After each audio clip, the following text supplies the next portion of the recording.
once again for the renegade master. Back once again for the renegade master. Back once again for the renegade master. Back once again for the renegade master. Back once again for the renegade master. Hello my renegades and welcome back to my channel. And what are we getting into today? We are getting into Love is Blind season 6 and we are now on episode 3. Okay, so we know that the first couple of the Love is Blind pods is Johnny and Amy, and they will meet with each other for the first time. So hopefully they will like what they see. So those doors open, and my God, did they? My God, did they show that they definitely like what they saw, because that kiss was something. And it was definitely something because the noises coming from Johnny was telling us that he was switched on. That guy was switched on. And you know what? The first thing I should have done when them doors open was, here's Johnny. I had to say that. I'm sorry. I so had to say that. So basically, she is saying that he's not the type of guy that she would normally go for, like if she was out in public and this, that, and the other. But basically, she was glad that she'd managed to meet him within the pods because she fell in love with his heart and soul. And all I'm saying is that they're giving each other these totally lovey-dovey words, and you can tell that Johnny is completely smitten. They're smitten with each other. And all I will say is, let's hope that through this process they stay this way and make it to the end, because you know shit can hit the fan pretty quickly on this show. So who is next? So basically Laura is in the women's quarters and she's talking to two girls, I can't remember who their names are, about the techniques that she's been using in regards to her dating game. So at first she talked about the dropping of the stuff and bumping into people and saying, oh my God, I'm so sorry, but it didn't always work for her. So then she said the other technique that actually did work for her sometimes was if she sat there and stared at another person, like definitely stared at another person across the bar. Sometimes they would take a step back, or they would look at her. And if they turned away and looked back, then they were interested. I'm like, my guy, my girl, they'll probably think you're a motherfucking serial killer or some type of stalker that they'd start running in the other direction. So I don't know how that bloody worked for her at the end of the day. So then we get back into like the men's quarters. And Clay's basically feeling it, so he just starts to cry and basically talks about needing therapy and the fact that this environment for him is quite therapeutic, and he feels that he is a good guy and he's trying to change who he is in the essence of who he was, because he knew it wasn't working for him in that way, and he knew that the behaviors that he was using within the dating game when he was dating and within relationships wasn't conducive to a healthy relationship in the slightest. So he knew, and he had the reflection that something needed to change in regards to that. But my thing is yes, he was a bit of an arsehole to AD when AD was literally in a vulnerable space and needed some consoling and being able to talk to someone properly, but he was not there for her at that time because he was not in the mental space to be able to do that for her. He just felt blatant angry and basically showed that in his behavior. But then also on the flip side, I would say that the way in which he reacted and the way in which he reacting now shows you that he actually has this connection to AD, and he's showing exactly what he wants. He wants AD to be invested in him. But this scenario where he is not in control of it, none of them are in control of it, is literally got him snapped like a twig. Like seriously, because he's having now to wait on somebody else to give him the validation that he's seeking. Clay and AD do have a chat, and he does apologise to her, and basically he said that he was triggered in when she expressed herself and then talked about this other guy like Matthew, especially when it came to Matthew's name. being interested in her and having those chats with her, and he didn't take it well, and he now saw that and reflected it on that. So she explained to Clay that she was in a weak and vulnerable moment, and Matt made her second guess herself, and she doesn't respond well to being yelled at, so he then triggered her in that scenario. But he needs to be able to communicate. He has to communicate these feelings and these thoughts with her, but don't make it seem as though he's being a Matt and being emotionally manipulative with it. And then they got back on an even keel. They were happy, they were joking with each other, and I thought, well, it worked out the best for them two, and thank fuck Matt left with his dark motherfucking cloud at the end of the day. Hopefully, never to darken the doorstep of Love is Blind again. We shall live in hope. So then you see Brittany and Kenneth. So basically they talked about physical intimacy, and he says, where are you at with that? Would it be a case of like before marriage, after marriage, what context are you in? So basically Brittany told him that she came in saying that she'll wait until she's married, and that's where she is. Kenneth completely respected that, and I respect that too, because within this show, sex muddies a lot of waters. It brings out emotions that you don't necessarily want, and then you become invested in that person once you end up sticking your bits on each other's bits at the end of the day. Because people do say that, you know, the act of kissing can tend to give more emotions and tend to set off a lot more things. But then also when you couple that with the actual sexual act, especially when you have those early feelings of heightened emotions, believing that you're in love, it could send you down a completely different path altogether. Anyway, we shall move right along. Basically see the women talking in the women's corner, and basically Laura knows that Sarah Ann and her are dating the same man, but Sarah Ann doesn't realise that Laura is dating Jeremy too, and Laura has decided that she is not going to say anything to Sarah Ann about it, because this man needs to make up his own mind truly well. And clearly Laura was basically saying that if she wanted to be a bitter bitch, she could have done that, like with Sarah Ann, to put her on the back foot and make her feel like shit. But you know what, it when you do shit like that, it doesn't work out the best for you. At the end of the day, it really doesn't work out the best for you, because karma is a bitch and it'll come round and smack you right upside your motherfucking head. So Laura and Jeremy have their date, and he basically turns around and says that he does have sleep apnea and he does have a CPAP machine, so he can stay breathing when he sleeps. So he did not bring his machine with him on this trip, and I'm like, well, what does he expect Laura to do, to keep slapping his shit awake every time he decides to stop breathing? My guy, come on now. So Laura has talked about her family in regards to the fact that right now her most hated holiday is the Christmas holidays, because it isn't very family orientated, and it feels like the family getting together is very much forced. But for Jeremy, is a good holiday for him because it takes him back to his memories in regards to like the whole family and his grandmother cooking and all this, that and the other. And he did have that conversation with his grandmother before he went in the fact that he did miss that and the camaraderie, and she basically said to him that, you know what, it's a tradition that you're then now gonna have to build when you have a family.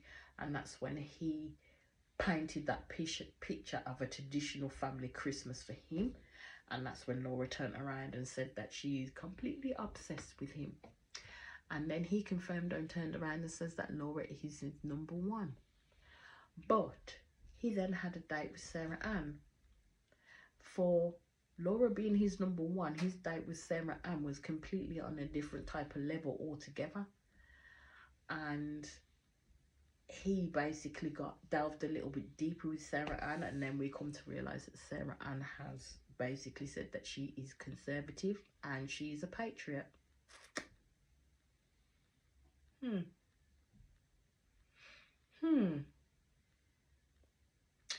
Yeah. Not much more I can say on that one. Not much more I can say on that one. But Sarah Ann has gone down in my estimations. That's all I'm gonna say. She has completely gone down in my estimations. So basically, Jeremy turns around and talks about, like, there's this one place that he goes to, which is his father's cemetery, and it's his safe haven. Basically, he would take a chair, he would sometimes sit there, have a chat with his dad, and he's never ever taken anybody there. He said to the other girls, and especially Laura, in regards to, like, everybody knows about his father's passing, but they don't know about the fact that he does visit his father's cemetery to have those discussions with him. And he turned around and he said that he would love to take Sarah Ann to meet his dad and take her to the cemetery. I'm not going to say that's not a nice idea. I'm not going to say that, like, you know, it helps to bring a scenario together, and, you know, it's all encompassing that you want, you know, to bring your special person to where your dad was finally laid to rest, in that regard, in order for them to meet you. But yeah, Sarah Ann really loved that and said that she would really love to go with him, but yeah, I have nothing more to say. But yeah, okay, you can take that from it what you will. So then I can gladly announce that we have Brittany and Kenneth as our next couple. They didn't meet in this episode, but I believe that I'll meet in the next episode. So then we go back to the women's quarters, and Jessica is crying. Jessica is crying because she's basically saying that Jimmy is her person. I'm still out on Jimmy, to be fair, like, seriously still out on Jimmy. So Jimmy and Jessica have a date, and basically Jimmy asks Jessica to talk about what her day is like.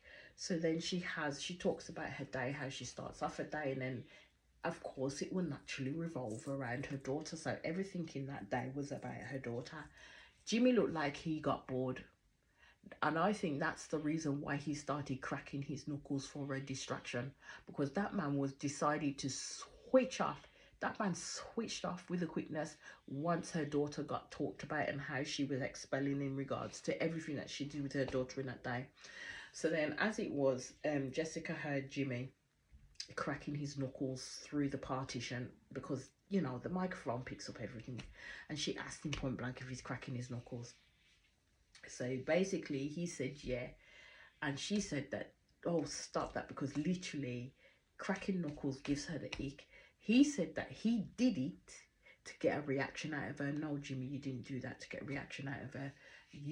When someone cracks their knuckles or someone does something in that regard that is absolute habit to them, they do that when they are bored. They do that necessarily when they have completely zoned out, and then they start doing something as a distraction. So that's what he did. He did it as a distraction from the conversation that they were having, because he really did not want to know about this woman and her child. Like, seriously. So then she asked Jimmy about his social media presence, and he basically said exactly what his social media presence was, and she then turns around and talks about the reason why she asked him. So she's basically saying that she is not going to approve of, she isn't going to like, if there's pictures of hot, like, he starts following or looking at pictures of half naked people or naked pictures of other women, because basically she wants her man to just lust after her. She's basically saying it's not an insecurity for her, but all I kept on saying is the amount of times that you had to say this, it is an insecurity for you at the end of the day.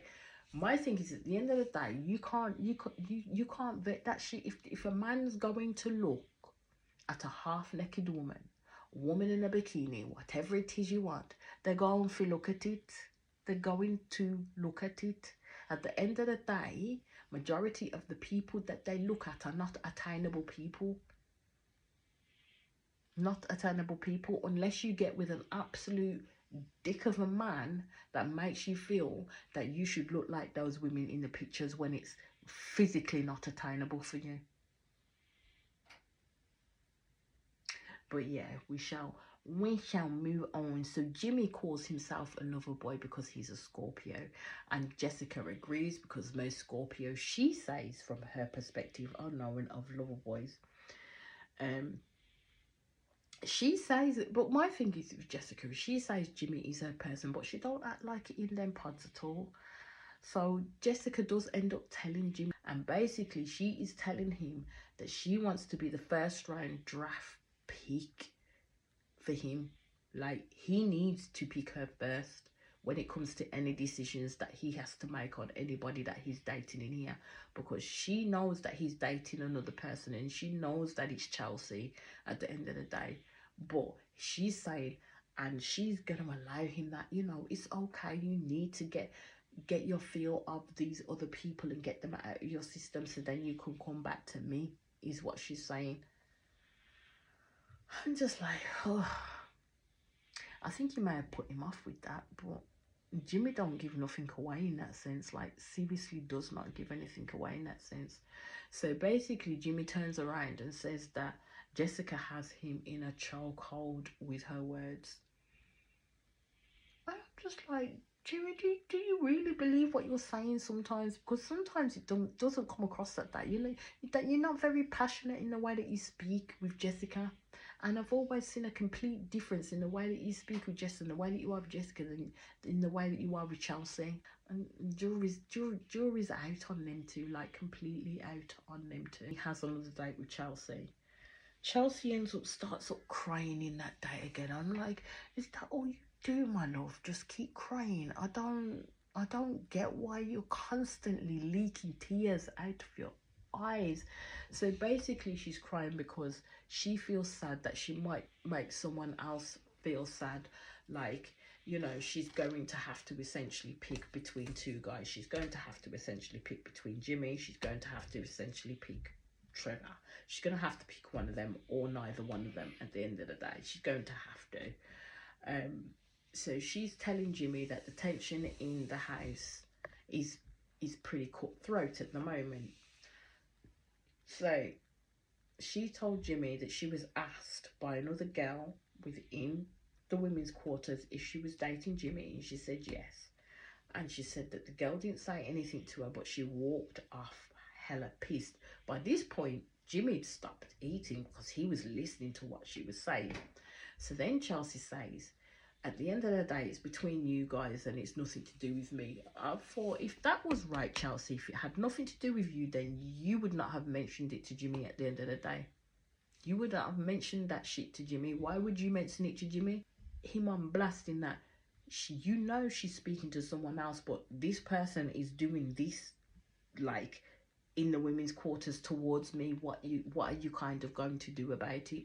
That's how I see it. You're telling stories a little bit out of school in that sense, because my first thought would have been, is if that girl had come up to me, I would have either told her to mind her business, or I would have said, why are you so pissed? What is your problem? At the end of the day, this is what the pods are made for. We can date as many people as we want to, and then in turn we have to try and whittle down who is going to be the best match for us. Now, considering how many girls there are and how many guys there are, there's going to be an overlap at the end of the day. So my thing is I wouldn't have took that to Jimmy, because if I was taking it to the man that I'm interested in, it would literally be a gameplay to put the other woman down. That's how I'm seeing it. Jimmy turned around and says, I'm going to give you TMI, and basically said to her that, you know, him and Trevor have spoke. He knows that she is having these conversations with Trevor, and Trevor's even told him that Chelsea has complimented him to Trevor, which he said that was fine. He basically turned around and said that he really likes Chelsea, and if it comes down to choosing, you're either going to choose me, or if I choose you, you don't choose me. I don't get Jimmy in the slightest. Like, seriously, don't get him. And I'm just like, well, you're going to have to make your choice soon enough, Jimmy boy, because at the end of the day, you already know where Jessica stands. Jessica's putting her lot in with you, and she's expecting you to go through this girl and not have nothing there.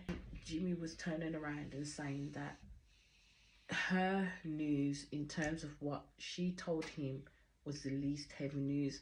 And this is what I mean, he keeps saying this, which tells me that you ain't into Jessica as you say you're into Jessica. He really is not. He really has an issue about her having a child. I think Chelsea would be better off with Trevor, but we'll see. So then she comes out of the room and bloody hell, she's fucking crying again.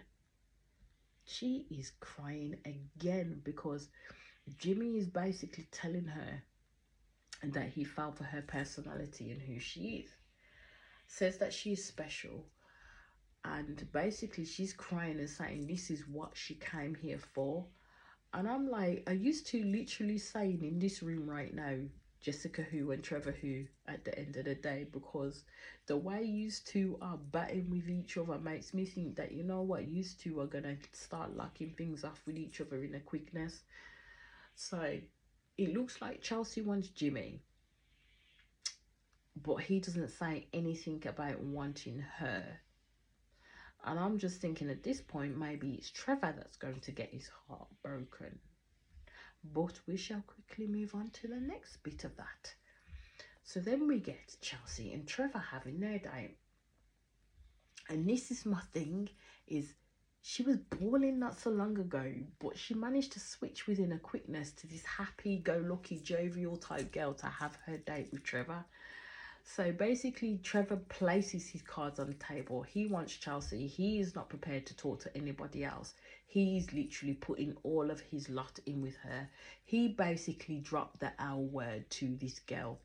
Basically drop the L word to her. She didn't say anything back in that sense. He got no response from her really.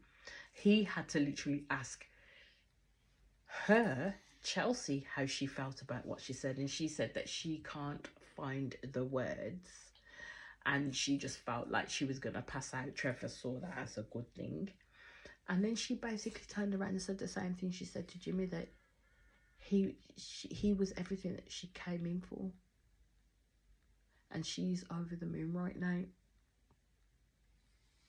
I don't know what's going on with Chelsea, but she has a lot to think about.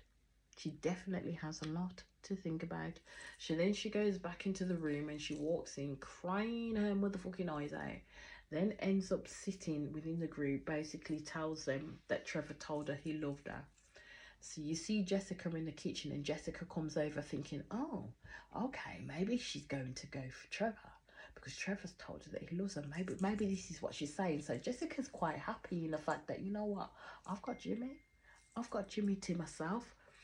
So Chelsea is letting it all out because she's saying she's used to guys being mean to her. So then as soon as Chelsea mentions Jimmy, Jessica starts to move away from the conversation, and you can see the change in Jessica because she was pissed. If looks could kill, Chelsea would be dead, like seriously dead. So basically she turned around and said that Trevor said he was asking about Jimmy, like Trevor was asking about Jimmy. But I thought, my girl, that's a lie. That's a lie, and you only did that for Jessica's benefit, because then Chelsea turned around and says that she doesn't want to make the wrong decision because she really likes Jimmy. Did that for Jessica's benefit because Jessica was seething in that kitchen. She just couldn't help herself. And I was like, raw, this girl gets hella jealous. Like, seriously gets hella jealous. You see, how Jessica's behaving right now would be a major red flag for me, but Jimmy is not going to see how possessive this girl can actually be or show herself to be. So I'm like, yeah, the games are being played right now. The games are being played right now. So Chelsea has thrown down the gauntlet to Jessica to make it known that, you know what, she's got two options, Trevor and her Jimmy. So that is when the episode ended, but I shall be back soon with a new one. As I always say, my renegades, please hit that subscribe button, please hit that notification button so you know I'm on and doing videos. I'll speak to you all again soon. Peace out.